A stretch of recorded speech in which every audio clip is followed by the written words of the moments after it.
안녕하세요. 저는 연구직으로 재직 중인 30대 여성입니다. 외국 생활을 오래 하다가 한국에 정착해서 일을 하게 된 지 벌써 5년 차가 넘어가네요. 처음에는 서로 신경 쓸 일 많고 주위 사람들에게 관심이 많은 한국의 직장 생활에 적응하기 다소 낯설었을 때가 있었습니다. 처음엔 부모님을 비롯한 가족과도 떨어져 지내면서 비록 고국 생활이라 할지라도 가끔은 외롭다는 기분이 들었어요. 그때마다 살뜰하게 챙겨주는 주위 동료들 덕분에 무탈하게 잘 지낼 수 있었습니다. 오랜만에 한국 생활을 하면서 좋은 사람들도 많이 만났으나 제 삶을 괴롭게 하는 좋지 못한 사람들 역시 만나게 되었어요.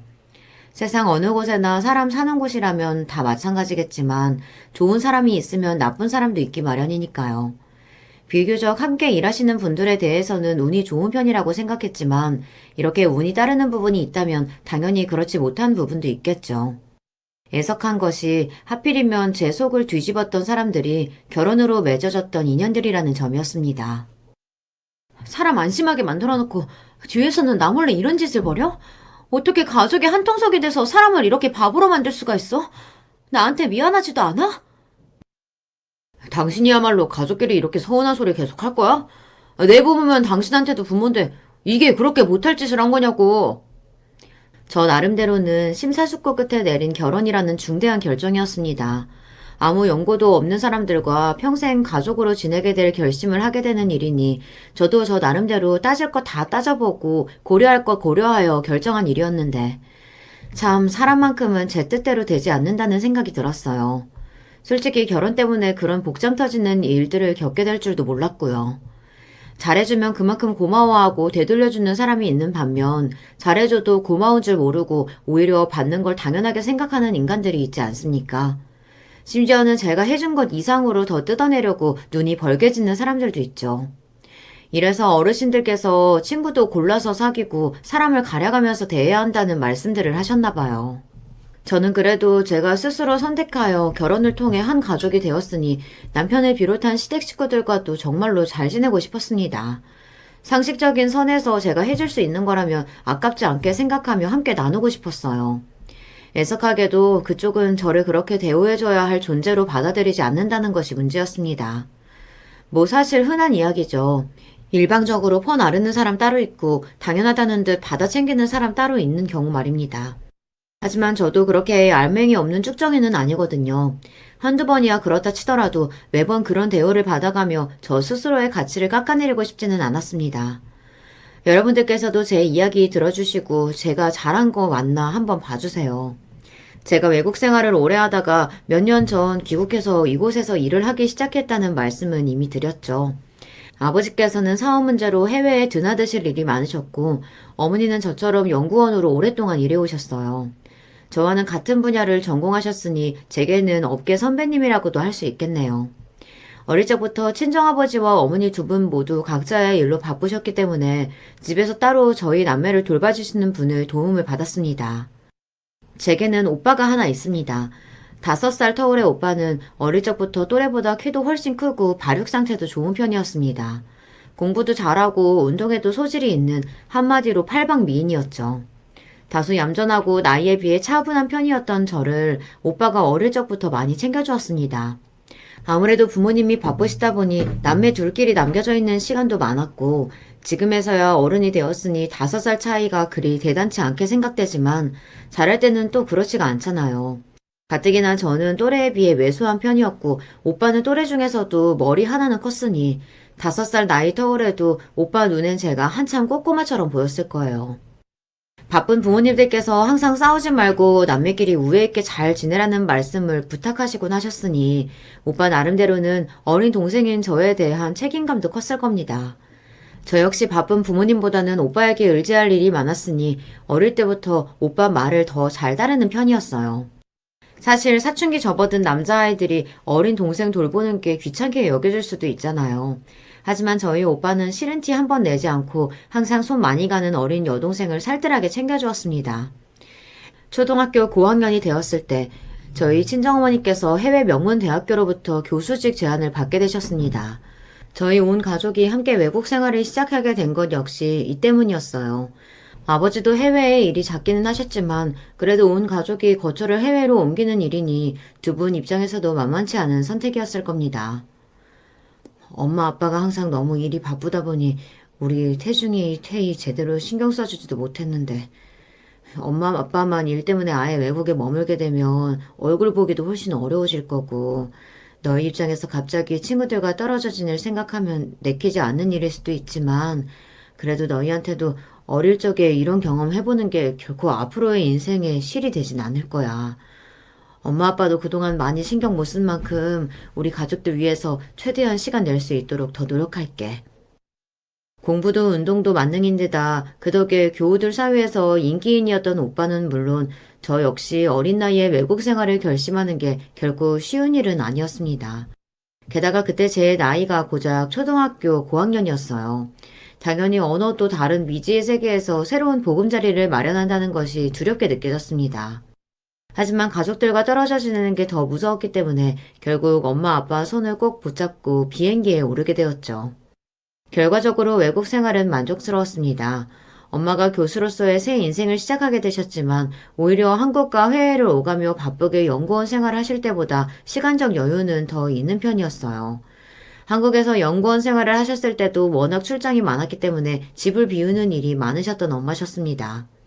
그런데 오히려 안정적인 교수로서의 생활을 시작하게 되니 떠나오기 전 부모님 다짐대로 온 가족이 함께하는 시간이 늘어나게 되었어요. 그리고 바쁜 한국 생활보다는 학교도 일찍 마치고 서울이라는 대도시와는 달리 다소 즐길 것이 없고 심심했던 그곳에서는 휴일에 당연히 가족들과 함께하는 문화가 정착되어 있었죠. 비록 외국 생활 초반에 새로운 학교의 친구들과 아직 말이 제대로 통하지 않고 주눅드는 일이 있기는 했습니다만 어떻게든 저 그곳 생활에 적응시키겠다고 물심양면으로 도와주셨던 부모님과 오빠 덕에 저 역시 차츰 그곳이 마음에 들어지기 시작했습니다. 제가 연구원으로서의 장래를 꿈꾸게 된 건 역시 그 시기 가족들과 대화할 수 있는 시간이 많아지면서 가족들과 함께 결정하게 된 일이었어요. 특히 이미 그 분야에서 활동하고 계시던 어머님 조언이 큰 도움이 되었죠. 워낙 타고나길 부침성이 좋았던 오빠야 딱히 적응이라고 할 것도 없었습니다. 아직 영화가 서툴었을 텐데 특유의 부침성으로 친구들을 잔뜩 만들어 온 오빠였어요.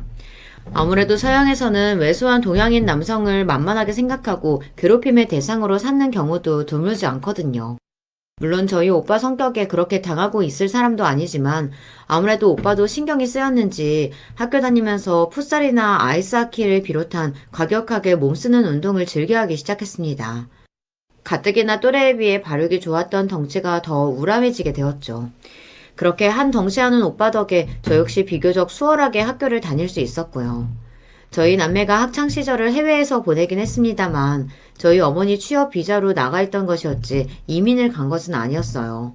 그렇기에 취업할 무렵에 그곳에서의 생활을 계속할지 한국으로 들어가서 직장을 찾을지 고민하던 끝에 제안해주신 조건이 더 좋았던 한국에서의 연구원 생활을 시작하기로 결심하게 되었습니다. 저로서는 근 10년 만의 귀국이었어요.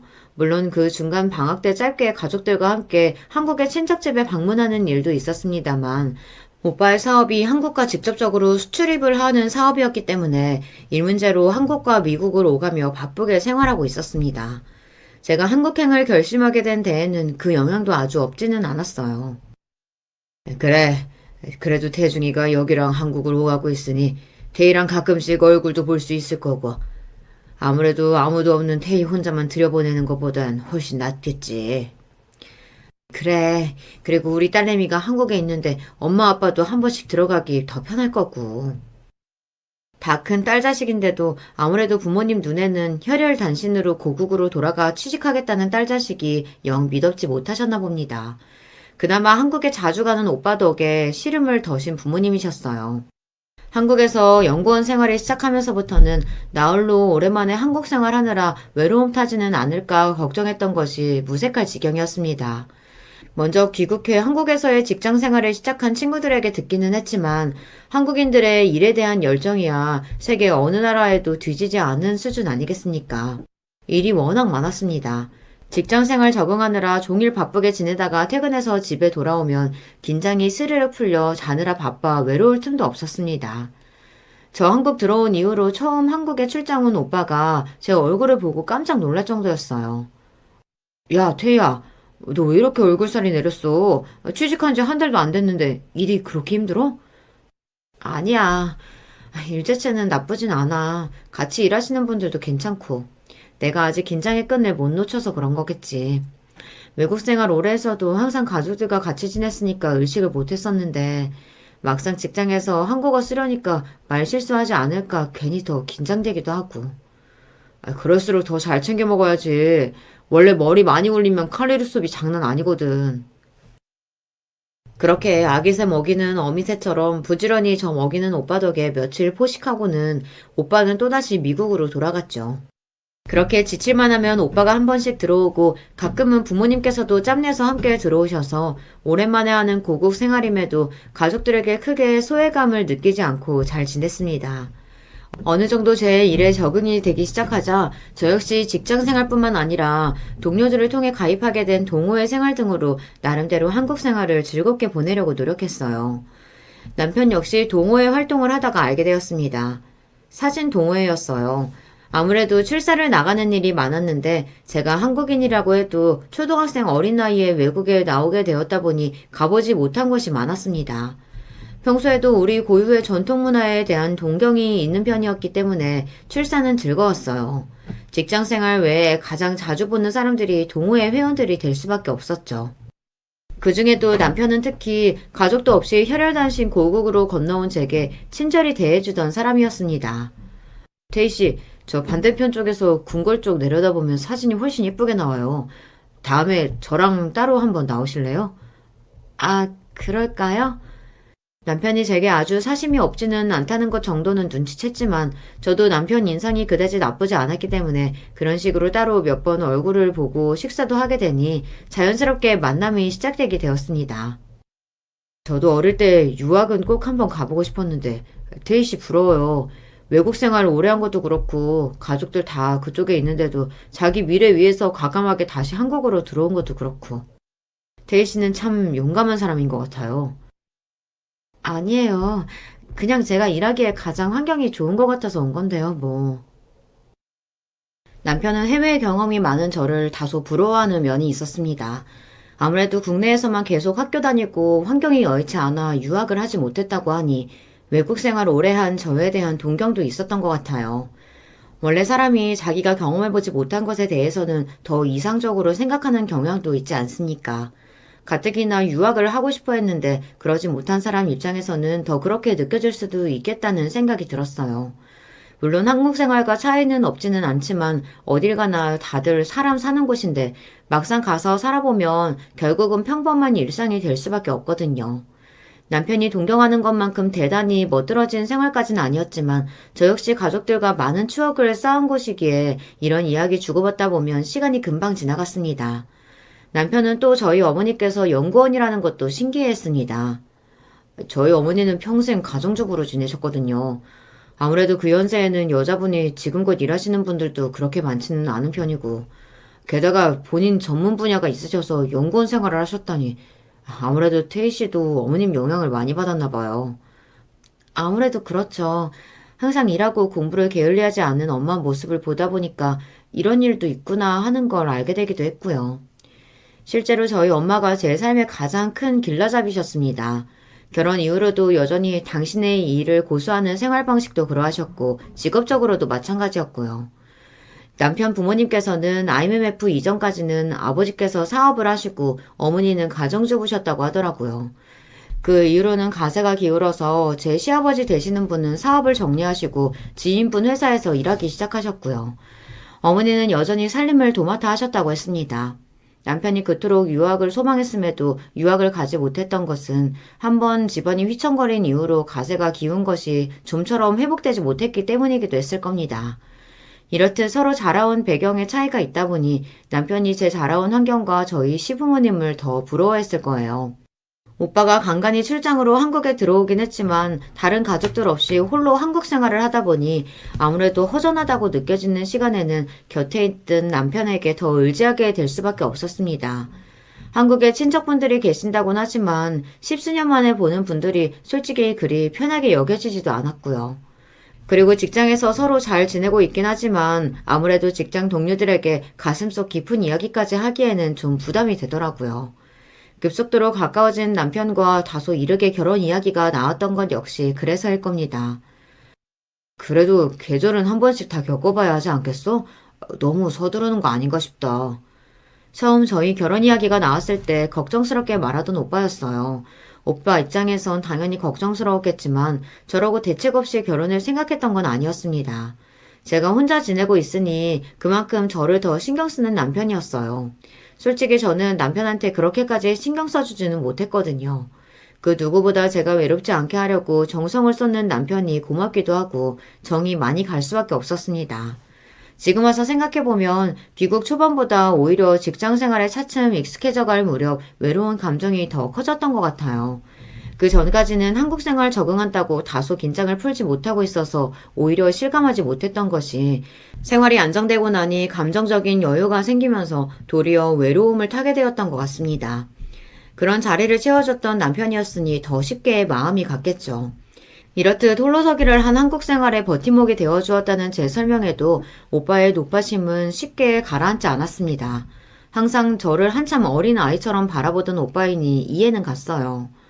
일단 오빠가 그 사람 한번 보자. 만나보고 그리고 다시 얘기해. 그렇게 오빠가 먼저 부모님보다 먼저 남편을 만나보게 되었습니다. 아무래도 이번에 들어와 있을 때 오빠에게 남편 소개시켜주지 않으면 오빠의 저 불안감이 쉽게 가라앉지 않을 것 같더라고요. 첫 만남에서부터 남편은 오빠 앞에서 긴장을 많이 했습니다. 저희 오빠 키가 190이 넘습니다. 거기다 미국에서의 학창시절 내내 온갖 스포츠를 섭렵한 탓에 아주 기골이 장대했어요. 그리 키가 크지 않은 남편이 곁에 서면 왜소해 보일 지경이었죠. 결혼 상대자의 친정 오빠라는 사람이 보통 덩치가 아니다 보니 아무래도 남편도 긴장을 많이 했나 봐요. 형님 풍채가 아주 좋으시네요. 너무 보기 좋으십니다. 자기 딴에는 저희 오빠한테 칭찬한다고 한 말인데 제가 봐도 오빠한테 좀 겁먹은 것처럼 보였어요. 저희 오빠가 덩치는 커도 아무 이유 없이 사람한테 화내는 사람도 아니고 알고 보면 다정한 사람인데 이렇게 오해받는 경우가 종종 있어요. 그 이후로 저희가 결혼해서 지내는 동안에도 오빠 앞에서는 쉽게 긴장을 늦추지 못하는 남편이었습니다. 오빠, 어때? 사람이 예의 바르고 괜찮아 보이긴 한데, 근데 주눅든 티가 너무 나더라. 남의 집 귀한 딸내미 달라는 사람이 너무 패기가 없는 게 아닌가 싶기도 하고 뭐. 사람 한 번 보고 알 수 있나 뭐. 아이 그러지 말고 잘 좀 봐주라. 오빠가 도와줘야 나중에 엄마 아빠 오시고도 내가 할 말이 있지. 귀한 여동생 뺏어가는 도둑놈 같아 보였는지 오빠에게 썩 좋은 반응이 돌아오지만은 않았습니다만 오빠 성격에 정말로 제 곁에 붙여놔서는 안 될 사람이라고 생각했으면 그보다 더 단호하게 대처했을 걸 알기에 그만하면 되었다 싶었습니다. 한번 결정하고 나니 결혼은 급물살을 타게 되었어요. 저희 부모님까지 한국으로 들어오셔서 양가 상견례도 끝나고 나니 금세 결혼 날짜가 잡히더라고요. 내가 우리 태희 이렇게 빨리 시집 보내게 될 줄은 몰랐는데 아무래도 혼자 한국 데려온 게 잘한 건가 싶다. 오빠도 그러더니 아무래도 부모님께서도 축하보다는 걱정되는 마음이 더 크신 것 같았어요. 태희야, 너희 신혼집 말이다. 우리가 서울에 있던 아파트 아직 처분 안 했던 게 있거든. 그거 네 명의로 돌렸으면 하는데. 갑자기요? 아, 그거는 오빠랑도 상의를 해봐야 하지 않을까요? 당초 예정보다 빠르게 진행되고 있는 결혼이었고 선뜻 부모님께서 신혼집 해주시겠다는 말씀을 할 줄은 예상치 못했기에 조금 당황스러웠습니다. 그리고 부모님 재산이면 당연히 오빠랑도 상의하는 게 맞다고 생각했어요.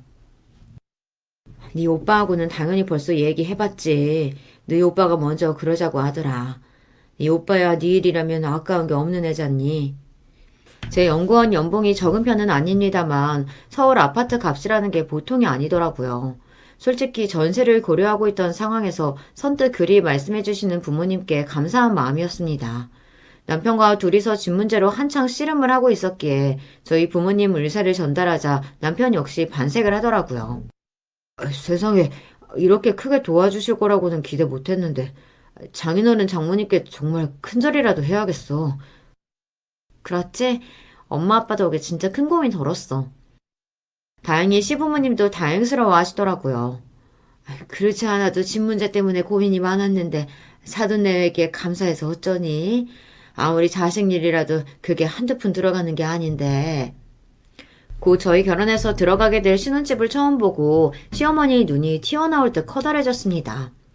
세상에, 생각보다 평수도 더 넓고 방 개수도 많네. 아무래도 오빠랑 저 자식 둘과 내 식구가 함께 지내던 곳에 신혼부부 둘이 들어가게 되니 더 그럴 수밖에 없었어요. 저희 부모님 수입이 그 당시에도 적지 않았다 보니 수십 년 전에 마련했던 아파트의 가치는 그새 천정부지로 뛰어올라 있었습니다. 와, 한국 아파트 값 진짜 무섭더라고요. 정말로 저희 친정 부모님 도움 아니었다면 저희 부부 능력만으로는 이 정도 집 들어오기가 쉽지 않았죠. 솔직히 엄두도 못 낼 수준이었습니다. 아무리 친정 부모님께서 선뜻 제게 내어주셨다고는 하더라도 양심이 콕콕 찔려왔습니다. 엄마, 내가 진짜 이렇게 큰 걸 받아도 되는 걸까 싶어.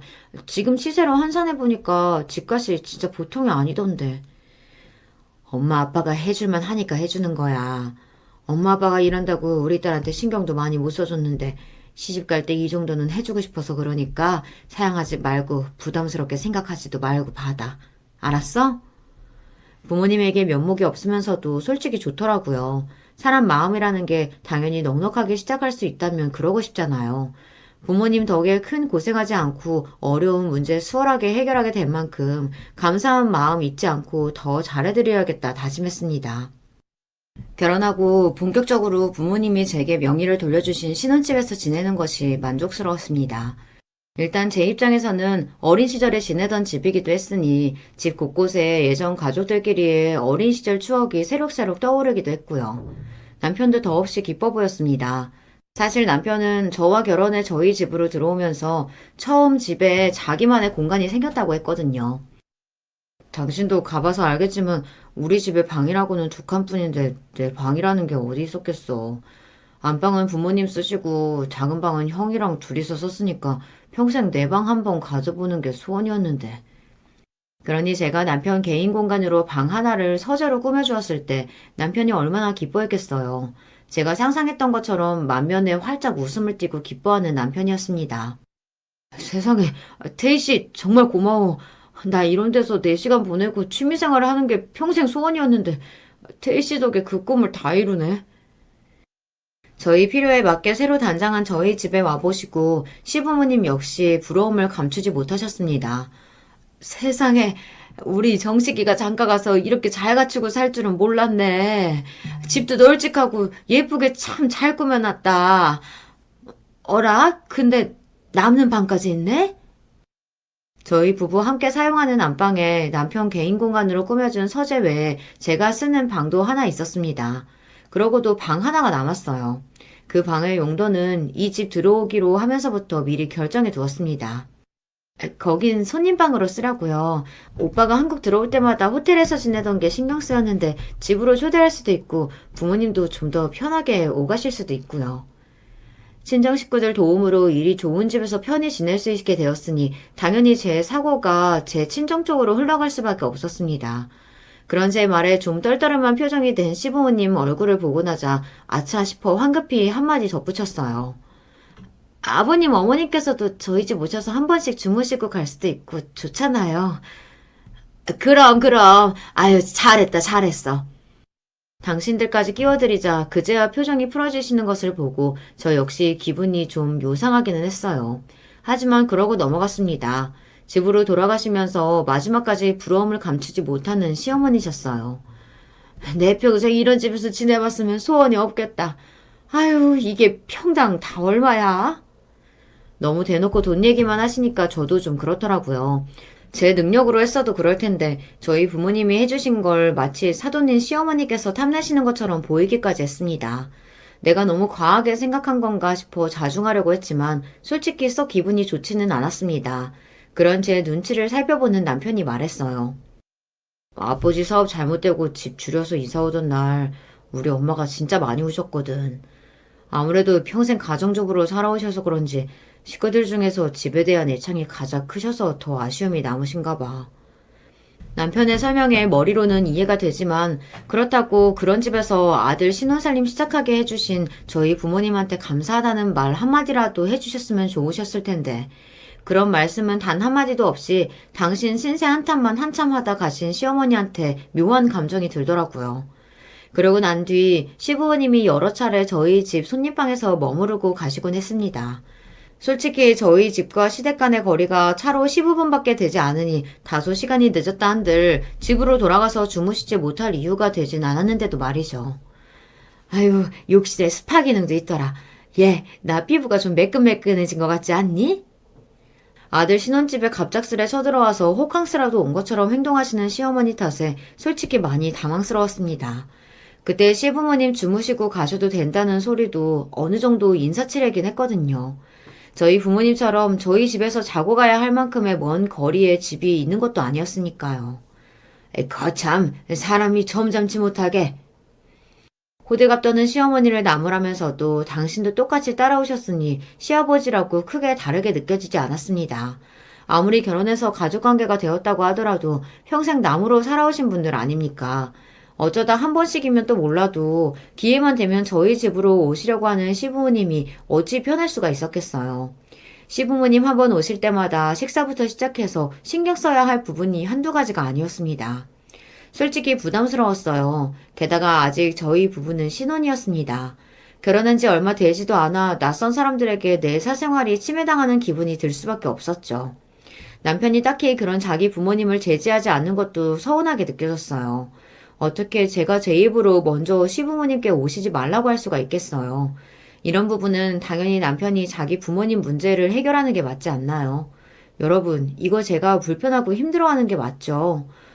이런 일이 몇 번 반복되자 결국 저도 대놓고 남편에게 얘기를 했어요. 경식씨, 이건 좀 아니지 않아? 아버님, 어머님 댁 두고 신혼인 아들네 집에 이렇게 며칠씩 머무르시는 게 일반적인 일은 아니잖아. 뭐, 그렇지. 내가 잘 말씀드려서 금방 돌아가시게 할게. 저번처럼 말로만 그러지 말고 확실하게 말씀드려. 안 그러면 내가 직접 말씀드릴 테니까. 알았어, 알았어. 제가 이미 몇 번 불만을 표했는데도 불구하고 불분명한 남편의 태도에 아예 대놓고 못을 박았어요. 그때 눈치를 채야 했는데 저한테 다정한 사람이니 당신 부모에게도 다정해서 차마 모진 소리를 잘 못할 거라고 그리 여겼으니 말입니다. 그러던 중 제가 근무하던 연구소에서 한 달 일정으로 미국으로 파견을 나가게 되었어요. 연차는 많지 않았더라도 아무래도 제가 현재 경력이 있다 보니 우선적으로 선발되게 되었습니다.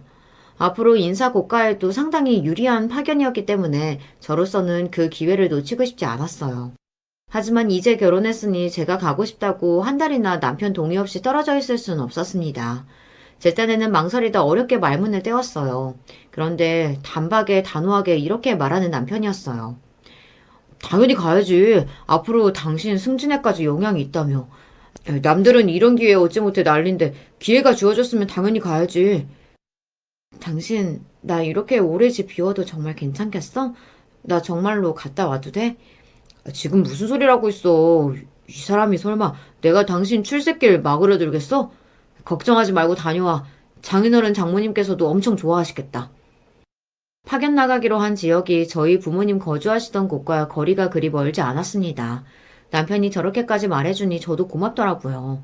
아무리 제 미래를 위한 일이라곤 하지만 결혼한 부부 사이에 쉽지 않은 결정이었지 않겠습니까? 정말 고마워, 여보. 나 진짜 잘하고 돌아올게. 가서 죽어라 일만 하지 말고 여유 시간에는 장인 장모님이랑 같이 여행도 다니고 즐겁게 지내다 와. 가뜩이나 이 집 그냥 받고 두 분께 면목이 없었는데 이런 기회 생기게 돼서 오히려 잘 됐다 싶네. 저 역시 기분이 들뜨기 시작했습니다. 역시나 제가 당분간 미국에 머무르게 된다는 소식을 듣고 기뻐하시는 부모님이셨어요. 너무 잘 됐다.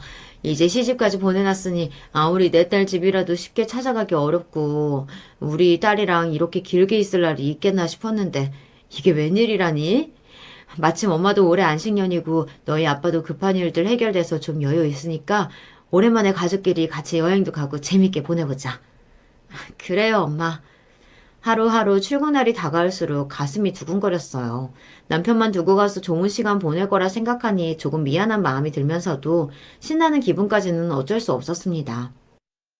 예, 이거 장아찌랑 김장김치 진공 포장한 건데 가서 사돈이랑 맛있게 나눠 먹어. 어머니, 뭐 이런 것까지 다 준비해 주셨어요. 정말 감사해요. 맛있게 잘 먹을게요.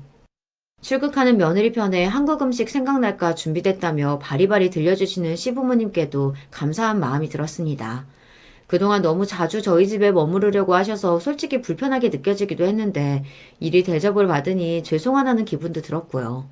다녀와서 두 분께 더 잘해야겠다는 생각이었습니다.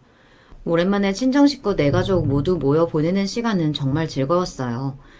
평일에 파견지에서 열심히 일하고 주말마다 근교의 풍경 좋은 곳 가족들과 여행 다니며 즐겁게 보냈습니다. 너 평일에 일한다고 바쁜데 주말마다 이렇게 돌아다녀도 괜찮아? 엄마, 온 식구들이 이렇게 주말에 여행 다닐 생각하면 평일도 막 기운이 난다니까? 엄마 말 맞다나 또 이렇게 지낼 수 있는 기회가 언제가 될지 알 수 없었습니다. 지금 이 순간이 소중할 수밖에 없었어요. 오빠 역시 오랜만에 미국으로 와서 함께 시간을 보내는 여동생 덕에 기분이 좋아 보였습니다.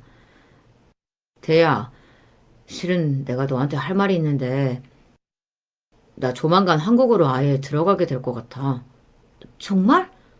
음, 지금 하고 있는 사업 좀 더 키우려면 한국 쪽에 거래를 더 많이 터야 할 필요도 있을 것 같고, 무엇보다 이제는 거기 너희 식구도 있으니까 그쪽에서 지내는 것도 괜찮지 않겠어? 그럼. 엄마 아빠가 서운하셔서 그렇지. 나야 오빠랑 가까이 살면 너무 좋지. 생각지도 못했던 뜻밖의 기쁜 소식에 더욱 기분이 좋아졌어요. 항상 제 곁을 든든하게 지켜주던 오빠와 고국에서 함께 지낼 수 있다니 천군 마마를 얻은 듯한 기분이었습니다. 그렇게 한 달여의 시간이 쏜새같이 흘러갔습니다. 직업적으로 제게 득이 된다는 점에서도 좋은 성과를 거두었습니다만 솔직히 그보다 가족들과 여행하면서 서로 간의 깊은 이야기 나누며 귀중한 시간을 보낸다는 것에 더 의미있게 느껴졌어요. 특히나 오빠와 함께 오르는 귀국길이 참 즐거웠습니다.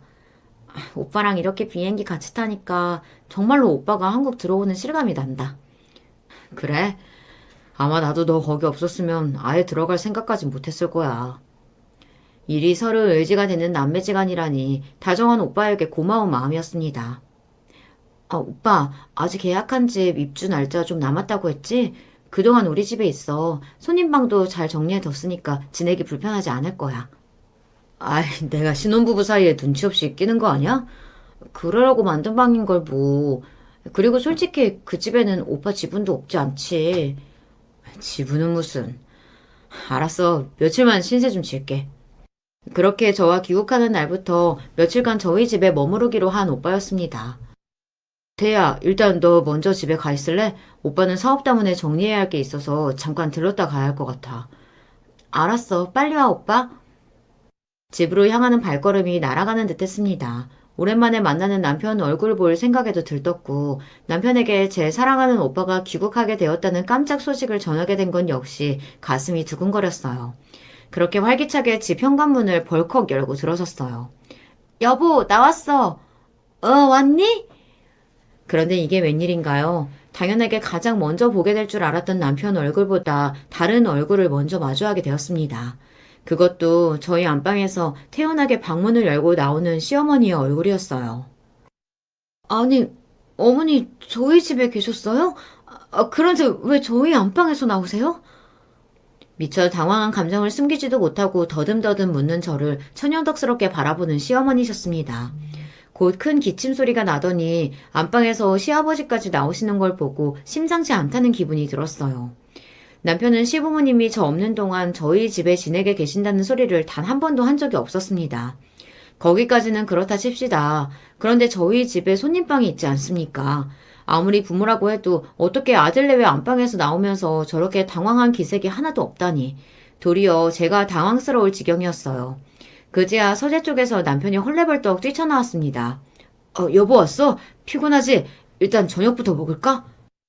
아니 여보, 지금 밥이 문제가 아니라 설명이 좀 필요할 것 같은데. 한 달 만에 만나는 남편인데도 저도 모르게 목소리가 싸늘해졌습니다. 그런 저를 보고 눈치를 한번 보고는 살살 웃으며 말하는 남편이었어요. 아이, 내가 진작 얘기를 하려고 했는데, 어차피 금방 알게 될 텐데, 뭐. 우리 부모님이랑 같이 살기로 했어. 뭐? 지금 그게 무슨 소리야? 뭐 이렇게 황당한 경우가 다 있나요? 제 명의로 된 제 집에 저와는 단 한마디 논의도 없이 자기 부모와 같이 살기로 했다니. 여러분, 이게 여러분들 상식으로는 이해가 가시나요? 세상에 이런 법이 어디 있습니까? 저도 모르게 언성이 높아졌어요. 아, 당신 지금 그게 무슨 소리야? 나한테 한마디도 없이 당신 멋대로 이런 일을 결정하는 게 어딨어? 당신도 여기 가족이라고는 한 사람도 없이 지내면서 결국 우리 식구가 당신 가족이나 다름없잖아. 같이 오순도순 잘 살면 좋은 거지. 안 그래? 어차피 집도 넓고 방도 남잖아. 지금 그게 문제야? 어떻게 같이 지내는 집 관련한 문제를 한마디 상의도 없이 당신 혼자 결정할 수가 있냐고. 여보, 그렇게 말하면 나 서운하다. 내 부모면 당신한테도 부모님인 거잖아.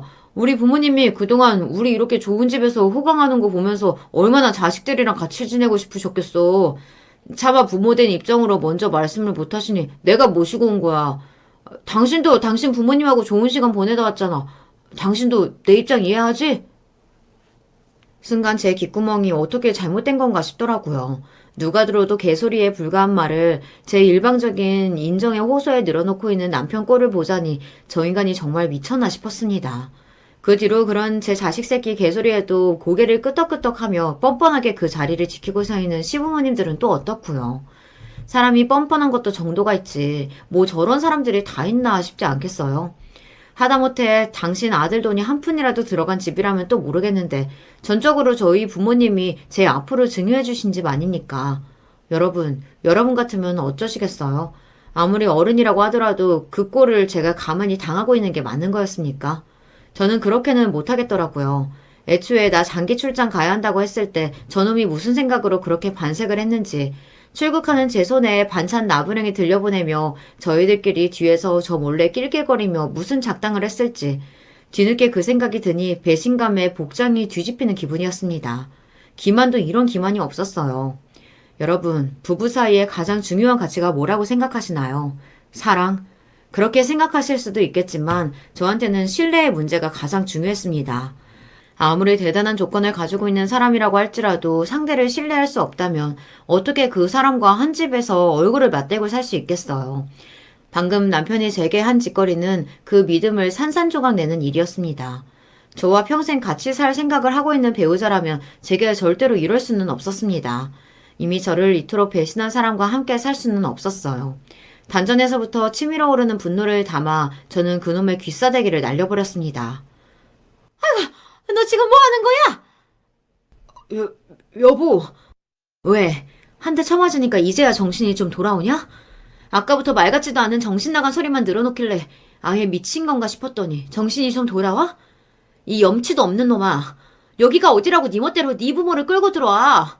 여기가 네 집이야? 너 지금 그게 무슨 소리야? 부부가 같이 사는 집에! 입 다물어요.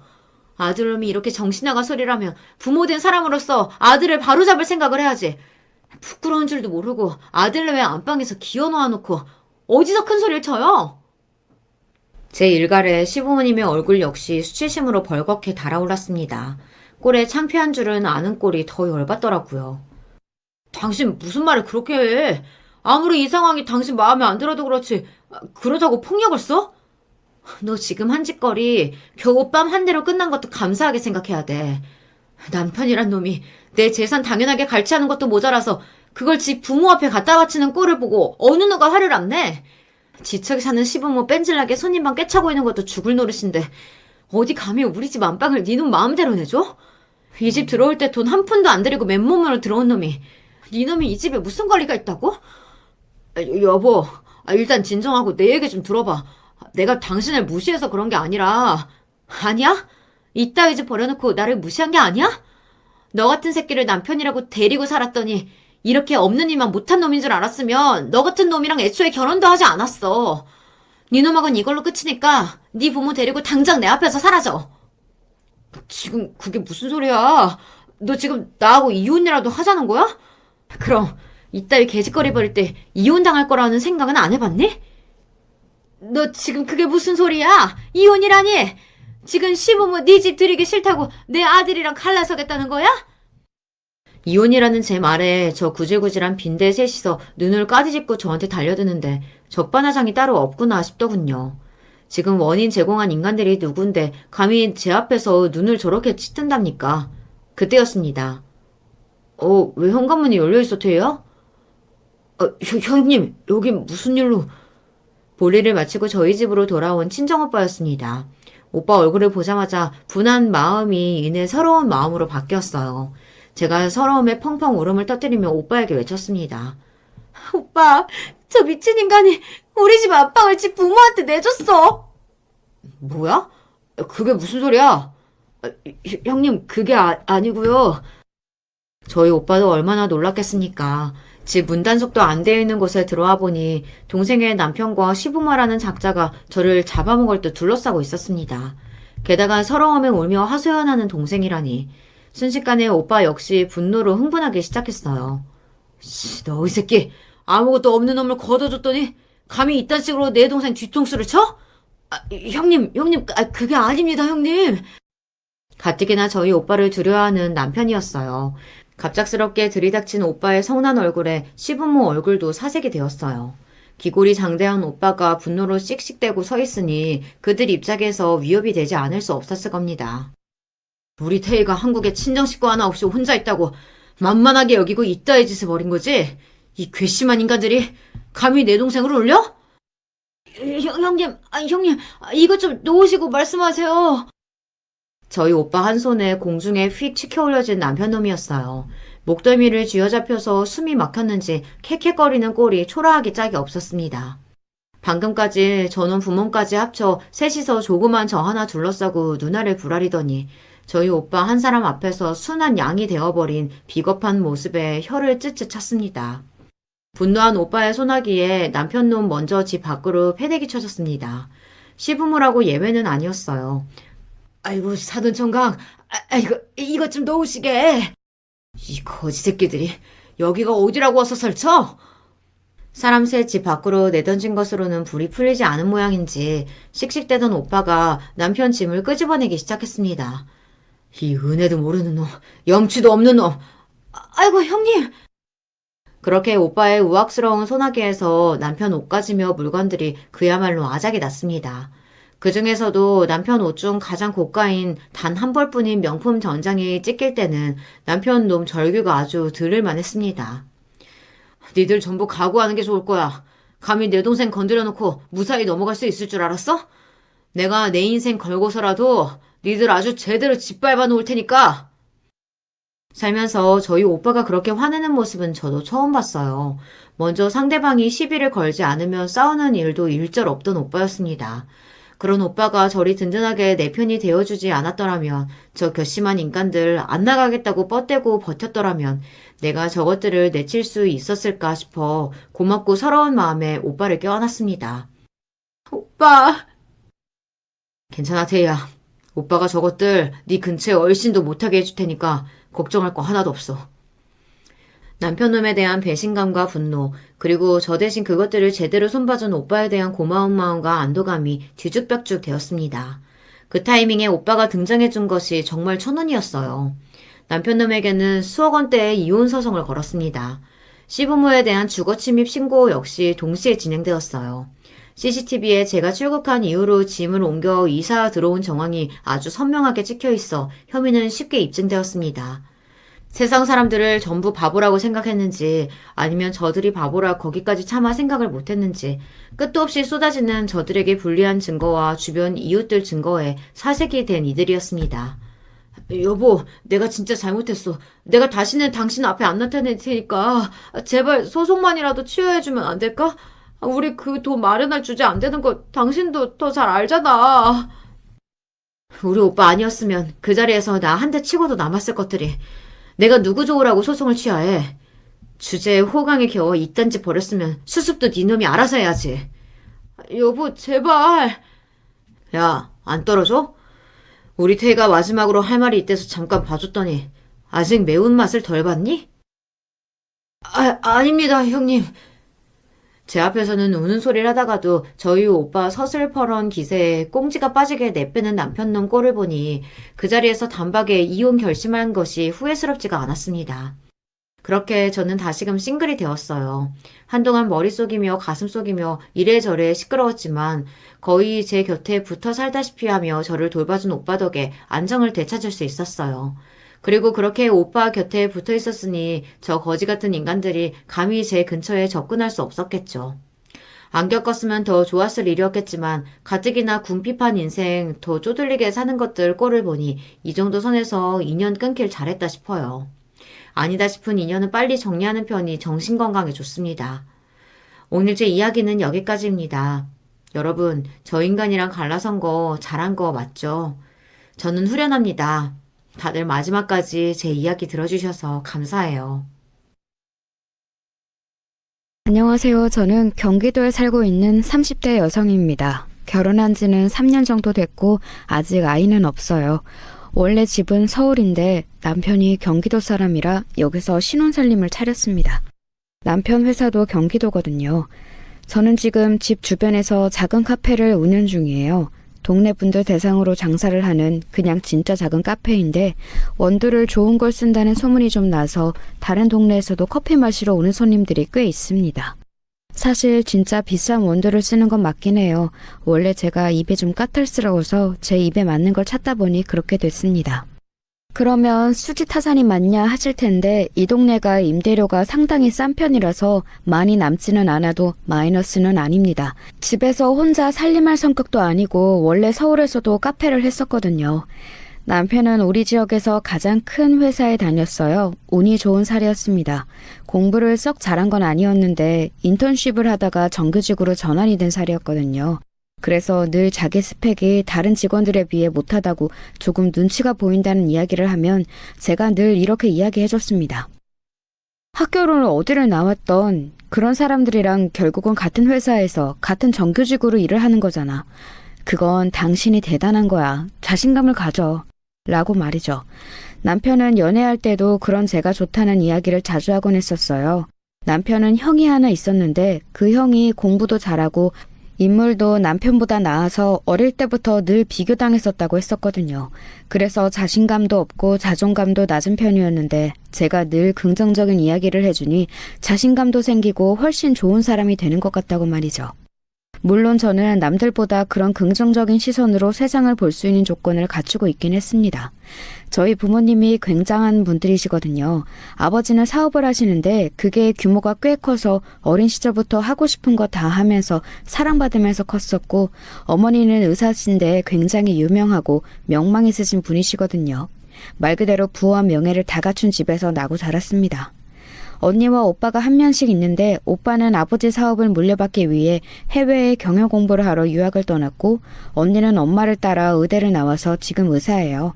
이쯤 되면 많은 분이 그러면 너는 왜 그러고 사냐 하실 거로 생각합니다.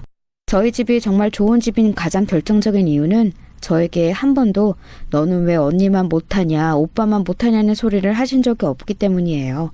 언제나 제가 하고 싶다는 걸 진심으로 응원해 주셨고 지원해 주셨습니다. 오히려 잘난 언니와 오빠 때문에 제 기가 죽을까 더 챙겨주셨으면 챙겨주셨지 차별을 하신 적이 단 한 번도 없어요. 그런 집 막내딸로 자랐으니 제 성격은 그렇게 낙관적일 수밖에 없었습니다. 그리고 어찌 보면 남편을 좋아하게 된 이유 중에 하나도 같은 상황에서 나는 행복하게 자랐는데 그러지 못한 남편을 안쓰럽게 여겼던 것도 좀 있었을 것 같기도 하고요. 남편은 좋은 사람이었지만 기본적으로 열등감이 좀 있는 사람이었기 때문에 사귀는 내내 저희 집안 이야기는 하지 않았어요. 그리고 결혼할 때도 조금 여유가 있는 지분인 건 사실이지만 엄청나지는 않다라고 이야기했었고 말이죠. 결혼식을 작게 하는 건 엄마로서 좀 슬픈 일이긴 해. 근데 나는 막 너무 크고 성대한 건 싫어. 언니가 그렇게 했잖아. 나는 작게 할래. 그래. 애가 그렇게 하고 싶다는데 그렇게 하게 해줍시다. 다행히 부모님도 제 의견을 다 들어주셔서 결혼도 잘 넘어갔어요. 언젠가 남편에게 우리 집이 어떤 집인지 이야기를 해야 할 날이 오겠지만 아직은 때가 아니라고 생각하고 있습니다. 남편이 조금 더 자신에게 자신감을 가진 뒤에 알게 되었으면 했거든요. 당신은 되게 걱정이라고는 없어 보이고 여유로운 게 부러워. 걱정이 있을 게 뭐가 있어.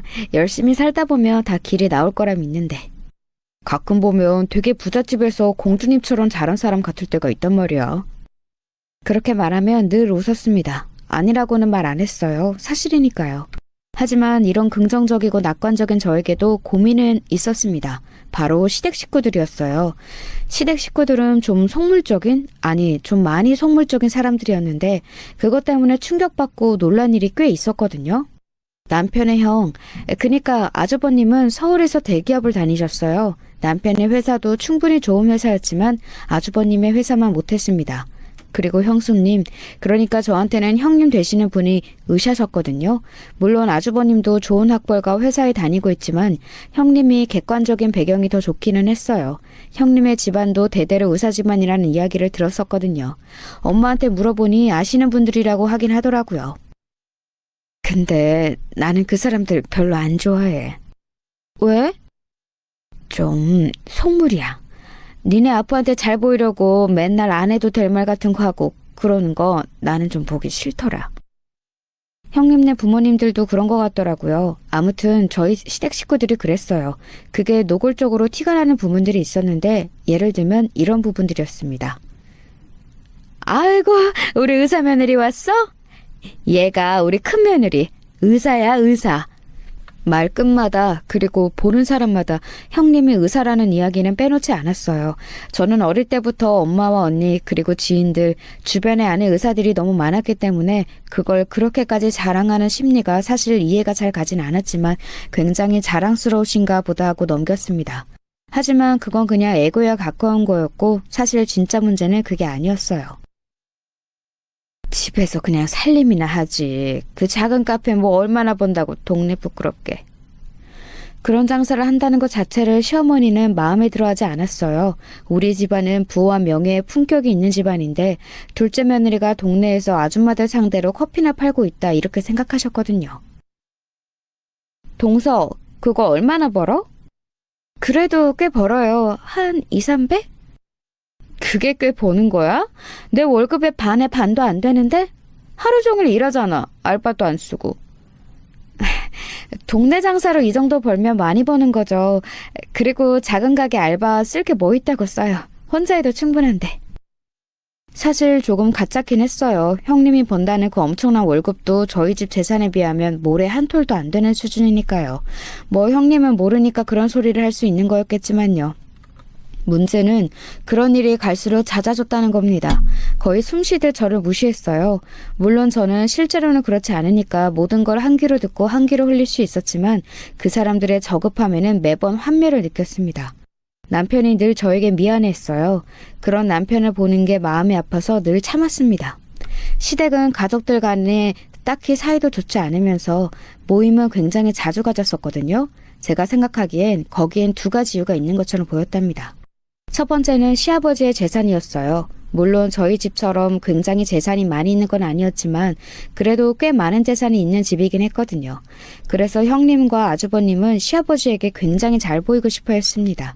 모임이 있을 때마다 매번 아버님이 좋아하는 술이며 고기 같은 것들을 사와서 누가 봐도 가식적인 애교를 떨어댔으니까요. 아버님, 전에 이 술 드시고 싶으시다고 하셨죠? 어머머머머, 이거 당신이 구하기 힘들다고 했던 그 술 아니에요? 너는 어디서 이걸 구했니? 저랑 친한 교수님 중에 술을 모으시는 분이 계시는데 저는 식사할 때 이 술 이야기했더니 다음에 하나 구해주신다고 했었거든요. 그런데 이번에 구하셨다고 주셨어요. 원래 시아버지는 뭐가 됐든 좋다 싫다 표현을 잘 안 하시는 분이셨는데 그 술은 정말 좋으셨는지 받아들고는 한참을 뚫어져라 보시더라고요. 그 반응에 형님의 어깨가 하늘을 찌를 대로 올라갔습니다. 역시 사람은 인맥 이런 게 있어야 해. 그러니 이렇게 구하기 힘든 것들도 척척 구해오고 그러는 거지. 여보, 의사 며느리 떠서 좋겠슈? 자신이 또 점수를 땄다고 생각했는지 형님은 자신만만하게 웃더니 저를 힐끔 한번 보더군요. 너는 나한테 안 돼 하는 얼굴을 하고서는 말이죠. 그랬어요. 두 번째 이유는 바로 이거였습니다. 형님은 저를 무시하면서 우월감을 느꼈어요. 저보다 자신이 낫다는 것을 항상 저에게 보여주고 싶어 했습니다. 그리고 자신이 생각했을 때 자기가 이겼다는 생각이 들면 늘 그런 식으로 저를 바라봤어요. 처음에는 정말 웃기기만 했습니다. 저는 싸울 생각도 없고 이기고 지는 것을 겨룰 마음도 정말 하나도 없는데 자기 혼자 저러는 게 말입니다. 하지만 시어머니까지 그런 형님을 거들어 주시기 시작하면서 빈정이 상할 일이 꽤 생기긴 하더군요. 이번 어머님 생신에 동서는 뭐 할 거야? 글쎄요, 현금이 제일 낫지 않을까요? 현금? 성의가 없지 않아? 그리고 동선의 형편 뻔히 아는데 하면 얼마나 하겠어. 성의도 없고 금액도 적으면 감정만 상해. 차라리 선물을 해. 제가 얼마를 할 줄 알고요. 제가 웃으며 그렇게 말하자 형님은 정말 노골적으로 비웃더군요. 동서, 내가 이런 말 했다고 무리해서 용돈 같은 거 많이 드리지 말고 주제에 맞게 해. 황새 따라오르다가 가랑이 찢어지지 말고 괜히 자존심 세울 필요 없어. 형님은 정말 모든 말과 행동에 저에 대한 무시가 깔려 있었어요. 커피숍에 찾아온 적도 있었습니다. 생각보다 카페가 더 작네? 동네 장사가 다 그렇죠 뭐. 나는 정말 동서를 이해할 수가 없다. 이런 장사를 왜 하는 거야? 동네면 아줌마들 진상도 많고 골치 아픈 일이 더 많을 텐데. 생각보다 그런 손님이 많지 않으시고 저는 그냥 재밌어서 하는 거예요. 이게 재밌어? 뭐 커피는 맛있네. 굳이 찾아와서 그런 말을 하는 것도 사실 이해가 가지는 않았어요. 정말 속이 뒤틀린 사람인가 보다 생각하는 수밖에는 없었습니다. 저 같은 사람에게 미움을 받기 쉽지 않은데 형님은 그걸 해내신 분이시거든요. 원래 저희 시댁은 제사 같은 걸 지내진 않거든요. 그리고 시어머니가 집밥보다 밖에서 외식하는 걸 좋아하시는 분이라 시댁에 가서 요리하고 그런 일은 거의 없었는데 시아버지가 집에서 한 음식을 먹고 싶다고 하신 모양이었습니다. 시어머니 생신에 말이죠. 형님에게 전화가 왔더군요. 이야기 들었지? 어머님 생신에 따로 식당 예약 안 할 거고 댁에 가서 요리해야 하는데 내가 그날은 일이 좀 바쁘거든? 그래서 늦게 가야 할 것 같으니까 동서가 좀 해줘. 나는 바쁜 사람이잖아. 네? 저도 하는 일이 있는데요. 동서가 하는 일이랑 내가 하는 일이 같아? 평소라면 시아버님이 뭐만 하나 입을 떼기만 해도 유난이란 유난을 다 떨면서 당장 달려왔을 사람이 또 자기 고생하는 건 하기 싫은가 보더라고요. 저한테 가서 요리를 다 하라는 말에 그동안의 형님 모습이 생각나 어이가 없어 웃었습니다. 요리를 썩 잘하는 건 아니었지만 그래도 뭐라도 해야겠다는 마음에 인터넷에서 열심히 찾아보고 공부해서 재료를 바리바리 싸서 들고 시댁에 간 날이었어요. 시어머니가 제 얼굴을 보자마자 그러시더군요. 너는 집에서 노는 얘가 왜 이렇게 늦었니? 네? 저 일하는데요? 그것도 일이라고 요새는. 그러더니 혀를 차면서 방 안으로 들어가더군요. 시작부터 기분도 너무 나쁘고 기분도 상했지만 그래도 시어머니 생신이니 나쁜 마음은 먹지 말자고 생각하면서 참았습니다. 나름 정말 노력하고 힘들게 준비한 생신상이었어요. 퇴근이 늦은 남편이 이걸 다 당신이 한 거냐고 대단하다 엄지를 치켜 세워줄 만큼 말입니다. 시어머니도 방에서 나와서 슬쩍 한번 보시더니 별말이 없으시더군요. 시어머니 성격상 뭐 하나라도 자기 기준에 못 미친다 싶으면 바로 잔소리를 했을 텐데 그렇지 않은 걸로 봐서는 제가 꽤나 잘한 것 같다는 생각을 했습니다. 형님은 정말이지 시간을 딱 맞춰서 오셨어요. 그러고는 부엌으로 들어와 한 번 쓱 훑어보고는 말하더군요. 생각보다 잘했네. 나는 난리나 있을 거라고 생각했는데. 그냥 칭찬도 좋게는 못하는 사람이었습니다. 너무 딱 맞춰 온 형님이 얄미워서 한마디 했어요. 딱 맞춰서 오셨네요. 요리 다 끝나가니까. 어머 동서, 내가 일부러 그런 것처럼 이야기한다? 나 지금 사람들 치료하다가 온 거야. 의사잖아. 평소에는 잘만 오던 사람이 그러니까 더 어이도 없었고 저는 알고 있었거든요. 형님이 일하시는 병원이 그렇게 바쁘게 굴러가지 않는다는 사실을 말입니다. 엄마한테 들은 적이 있으니까요. 그 병원은 사실 성적 좀 안 되는 애들이 가는 곳이긴 하지. 환자도 많지 않을걸? 이라고요. 그 말이 생각나서 속으로 비웃고 있는데 저희 대화를 시어머니가 들으셨는지 인상을 팍 쓰며 저에게 다가왔습니다. 이거 좀 했다고 유세 떠는 거니? 하루 종일 바쁘게 일하다 온 의사한테? 아니, 저는 그게 아니고. 아니면 뭐야? 어디 소나리 동서가 형님한테 말대꾸해? 형님은 뒤에서 팔짱을 끼고 겁 보라는 듯 저를 바라보고 있었습니다. 정말 얄미워서 한 대 때리고 싶었어요. 그리고 그때 시아버님이 들어오셨어요. 여기서부터 형님의 태도가 정말 대박이었습니다. 어머, 아버님 오셨어요? 마침 밥도 다 됐는데. 마치 자기가 했냐 그렇게 말하면서 아버님에게 말하더군요. 아버님이 부엌을 한번 쓱 보시고는 형님의 어깨를 토닥였습니다. 그래, 고생이 많았겠구나. 그러고는 시아버님이 방으로 들어가셨어요. 제가 진짜 어이가 없다는 얼굴로 형님을 보자 형님은 그래서 네가 어떡할 건데? 하는 얼굴로 어깨를 한번 으쓱하더군요. 원래 저는 남을 그 정도로 미워하지 않는 사람인데 그날 형님이 정말 미워졌던 것 같아요. 그래서 그날 저녁 모임이 끝나고 집으로 돌아가는 길에 남편에게 처음으로 푸념 아닌 푸념을 했습니다. 진짜 형님 너무 얄미워. 당신이 참아. 우리가 뭐 어떻게 할 수 있겠어? 처음으로 자신감이 없고 늘 나약한 모습만 보여주는 남편이 불쌍한 게 아니라 답답하다 느꼈어요. 언제까지 이런 취급받고 살 거야, 당신? 언제까지라니. 나는 형을 이길 수 없어. 당신도 포기하고 그냥 우리끼리 서로만 보고 살아. 답답함을 넘어 화가 나더군요. 그 이후로도 몇 번이나 비슷한 일이 있었지만 남편은 늘 그런 식으로 나왔습니다. 나중에는 제 심정은 몰라주고 속 편하게 그러고 있는 남편이 더 짜증이 날 정도였으니까 말이에요. 사실 제 이야기를 할까 고민했던 적도 있었어요. 워낙 노골적으로 속물인 사람들이니 저희 집안 이야기를 하면 다들 알아서 저를 받들어 모실 테니까 말입니다. 하지만 그것도 짜증이 났어요. 그런 그들을 보는 것조차 역겨울 것 같아서 말을 하지 않기로 했습니다. 그러던 중 시아버지의 생신이 다가왔습니다. 그런데 시어머니에게서 전화가 왔어요. 너희 시아버지 생신에 집에 와서 음식을 좀 해라. 네? 말을 왜 한 번에 못 알아들어? 너희 시아버지 생일에 집에 와서 전에 내 생일에 했던 것처럼 요리를 좀 하라고. 아버님이 또 드시고 싶으시대요? 그렇게 말했으니 내가 너한테 전화해서 하라고 말하는 거 아니겠니? 곧 죽어도 시아버지가 맛있어서 또 생각이 난다더라. 네가 그날 잘했잖니와 같은 소리는 하지 않는 시어머니였습니다.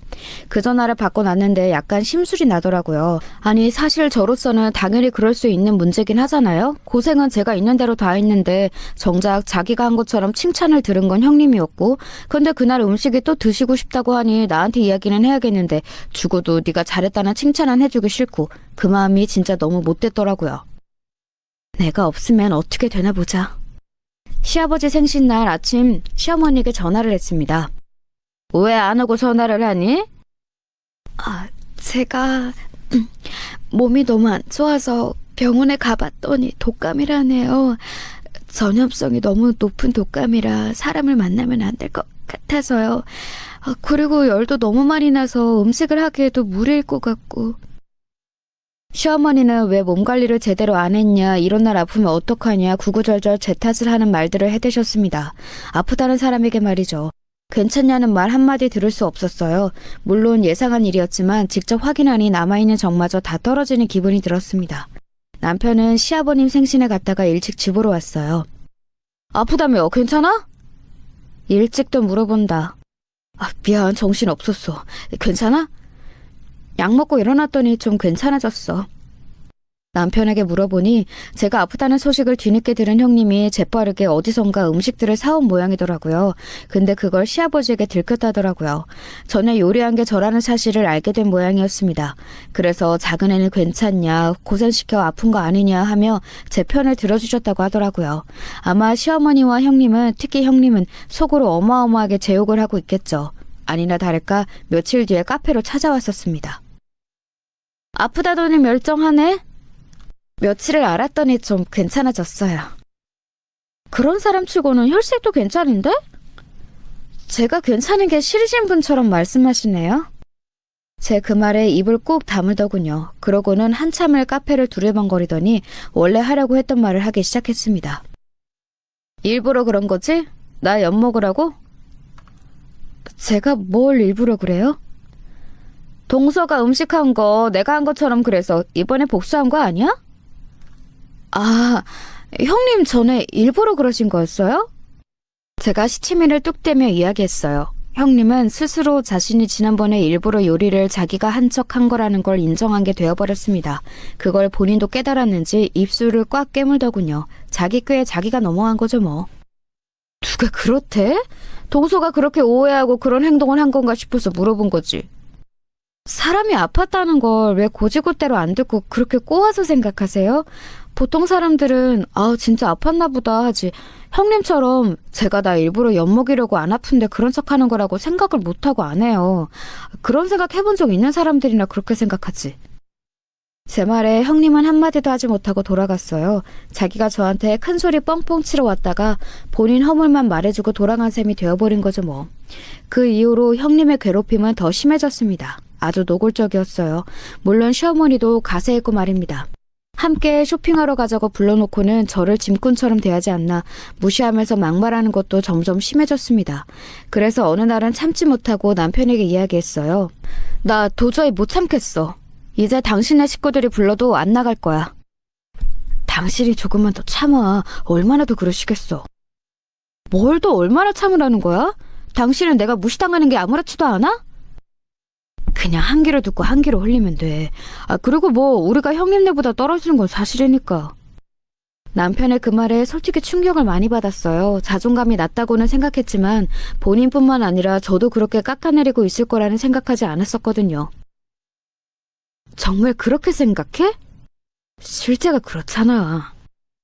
가진 게 없고 학력이 좀 부족하며 그렇게 무시당해도 되는 거야? 꼭 그렇다는 게 아니라 아니 지금 당신 말이 그렇잖아. 내가 무시받는 게 당연하다는 식으로 이야기하잖아. 어른들 입장에서는 그럴 수도 있다는 거지. 그래서 부당한 걸 참고 있으라는 거야? 왜? 내가 당신 부인이라는 이유만으로? 나는 그렇게 살기 싫은데? 제 말에 남편은 제대로 된 대꾸를 하지 못했습니다. 당연하죠. 제 말은 하나도 틀린 게 없으니까요. 저는 그날 그 대화로 사실 남편에게 정이 많이 떨어졌어요. 이런 사람을 대체 뭘 믿고 앞으로 함께 긴 날들을 살아내야 하나 싶은 마음이 들더라고요. 남편에게 정이 떨어지니 시댁 식구들은 더더욱 보기가 싫었습니다.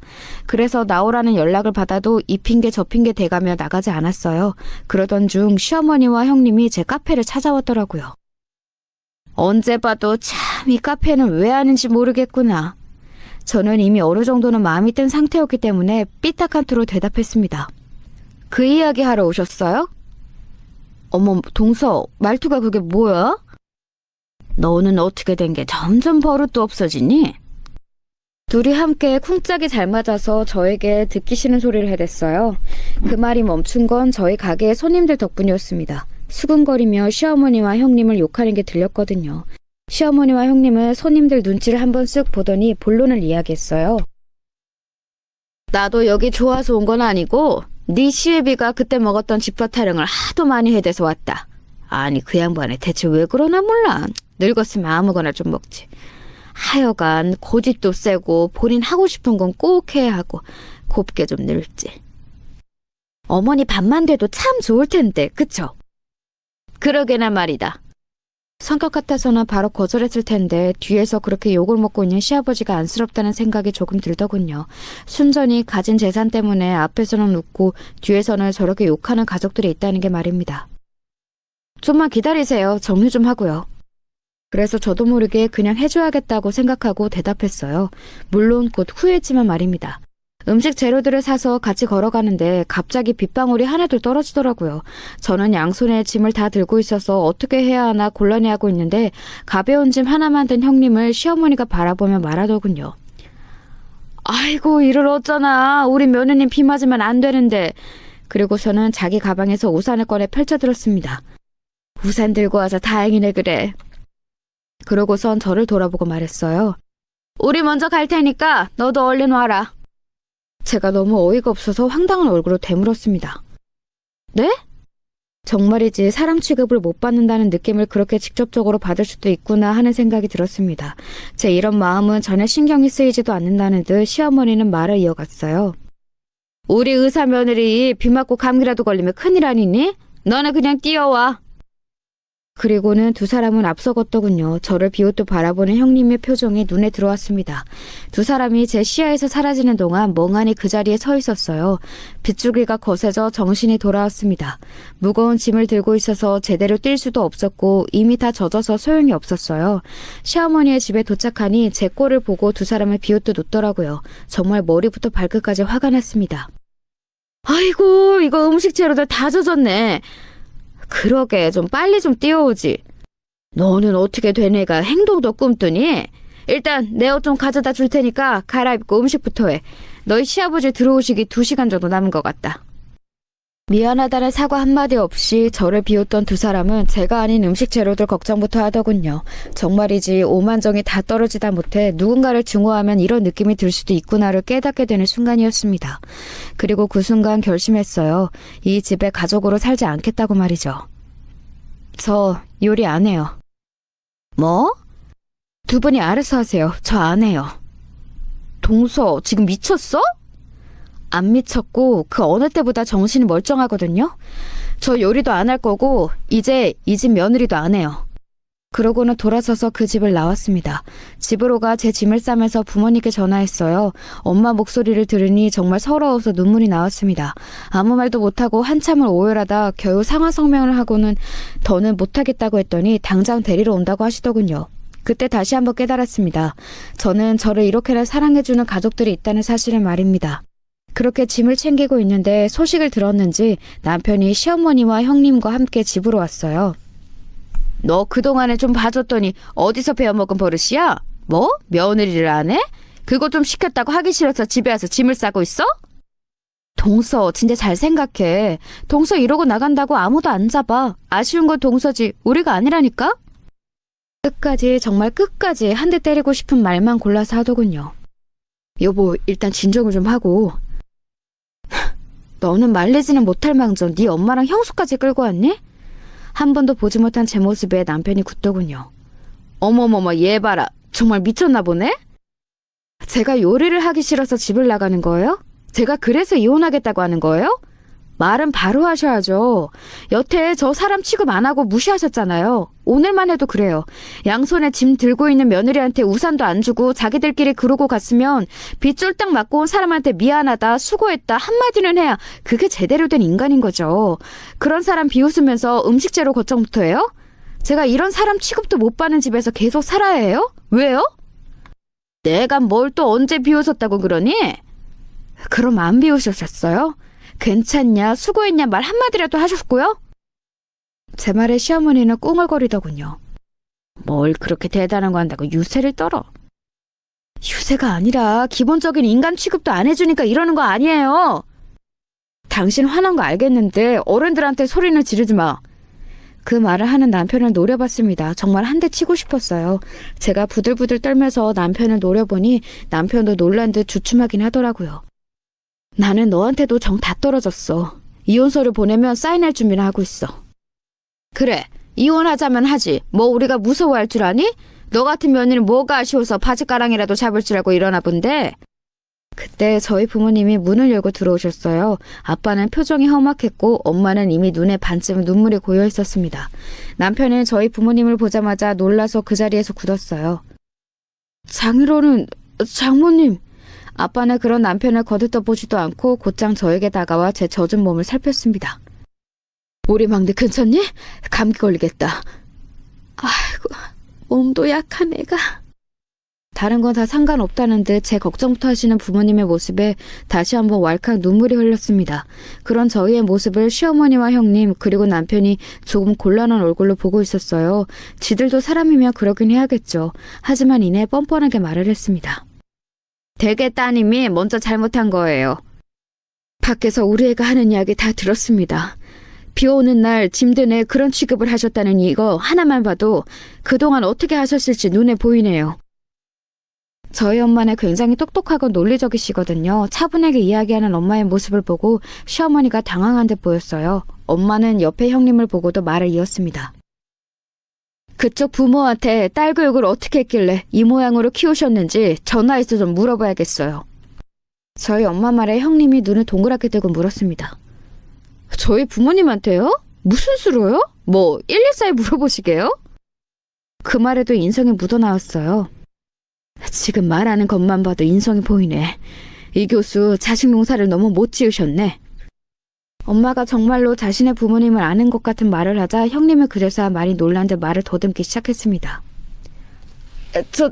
저희 아빠를 어떻게 아시는데요?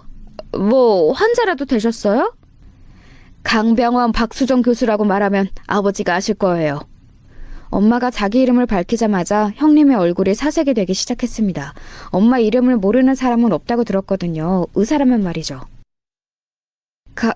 강병원 박수정 교수님이요?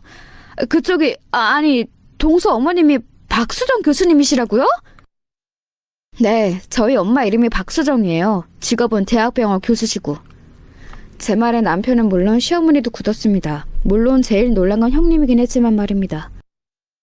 그럼 동서 아버님은 유진유통 회장님. 네, 저희 아빠가 그런 이름을 가진 회사를 경영하시긴 하시죠. 형님은 정말 아무 말도 더하지 못하고 그 자리에서 굳었습니다. 시어머니와 남편은 영문을 모르는 얼굴로 그런 형님과 저희 집 식구들을 번갈아 보면서 있었고 말입니다. 어서 짐 챙겨서 나가자. 한시라도 이 집에 우리 딸 더 있는 꼴 나는 못 본다. 자네, 얌전히 이혼 소리나 기다리고 있어. 알겠나? 아빠는 그렇게 말하고는 저를 데리고 그 집을 나왔습니다. 엄마는 집을 나오는 순간부터 다시 흐느껴 울기 시작했어요. 그런 엄마한테 미안해서 저도 울었습니다. 며칠간은 부모님도 제 눈치를 살피며 제대로 경위를 물어보지는 않으셨어요. 앞서 이야기했듯 저는 우리 집에서 굉장히 사랑받는 막내딸이었거든요. 혹시나 제가 상처받을까봐 먼저 이야기할 때까지 기다려주시는 듯 했습니다. 며칠간의 마음 정리를 끊고 그간 있었던 일을 부모님께 이야기했어요. 물론 엄청나게 분노하셨습니다. 사실 좀 걸러서 이야기한 건데도 부모님은 자기 딸이 그런 취급을 받았다는 것 자체에 너무 화가 나셨어요. 부모님은 두 분 다 당장 그 집안과 인연을 끊고 싶어 하셨습니다. 물론 저도 마찬가지였어요. 그리고 엄마는 정말로 형님의 집에 전화하신 것 같더라고요. 형님이 저한테 전화가 와서 알게 되었어요. 동서, 그동안은 내가 정말 미안했어. 한 번만 용서해 줄 수 없을까? 제가 아무 대꾸 없이 듣고 있으니 자기가 부모님께 얼마나 혼이 났는지 줄줄 말을 하더군요. 불쌍하게 봐달라 이런 느낌으로 이야기하는 것 같았습니다. 아버지한테 많이 혼났어. 밖에서 어떻게 하고 다니길래 박 교수 같은 사람이 자식 교육 잘하라고 연락하냐고. 부끄러워서 고개를 못 들고 다니시겠다고 말이야. 어머니께 한 번만 잘 말해줄 수 없을까? 내가 너무 반성하고 있다고. 제가 우리 엄마 딸이 아니었어도 이러셨을까요? 아니실 거 알아서 그 사과는 안 받을래요. 동서, 진짜 정말 미안해. 나 정말 아버지한테 죽어. 제발. 저 이제 그쪽 동서 아니니까 그렇게 부르지 마세요. 그러고는 전화를 끊었습니다. 남편에게서도 연락이 왔었어요. 아니, 남편은 집으로 찾아왔었죠. 아빠가 절대 만나지 말라고 했지만 그래도 완전히 정리하기 전에 한 번은 만나서 이야기할 건 해야 할 것 같다고 설득한 끝에 남편을 만나러 나갈 수 있었습니다. 그런데 나가보니 시어머니도 함께 나와 있더군요. 표정부터 그 전에 저를 보던 얼굴과 너무 달랐습니다. 그 속에 뻔히 보이는 태도에 헛웃음이 나올 지경이었어요. 미안해. 알겠는데 사과 받아줄 생각은 없어. 사과 받아주고 용서할지 말지는 내가 결정하는 거니까. 용서 안 해줘도 되는 거 맞지? 제 대답에 남편이 한숨을 푹 쉬더군요. 그리고 저를 보며 물었습니다. 왜 이야기 안 했어? 뭐? 우리 집이 이런 집안이라는 거? 제 말에 남편이 고개를 끄덕이더라고요. 그냥 그런 건 그렇게 중요한 게 아니라고 생각했어. 그리고 나중에는 당신이 나한테도 열등감을 느낄까봐 이야기 안 한 것도 있고.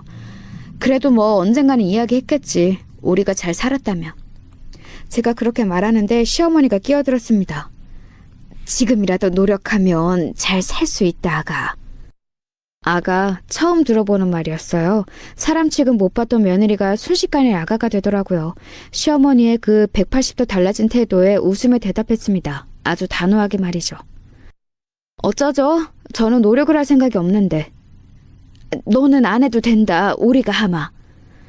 남편이랑 어머니를 봐야 하는 것 자체가 힘든 일이라 그걸 해야 한다는 게 그게 저한테는 엄청난 노력이에요. 이제 근데 저는 그걸 할 생각이 없다니까요. 우리가 정말 너무 잘못했다. 한 번만 용서해다오. 응? 이번에는 남편도 가세했습니다. 이제는 나도 당신이 힘들다 그러면 먼저 나설게. 예전처럼 굴지 않을게. 내가 거기 다시 돌아가면 누가 나를 힘들게 하겠어?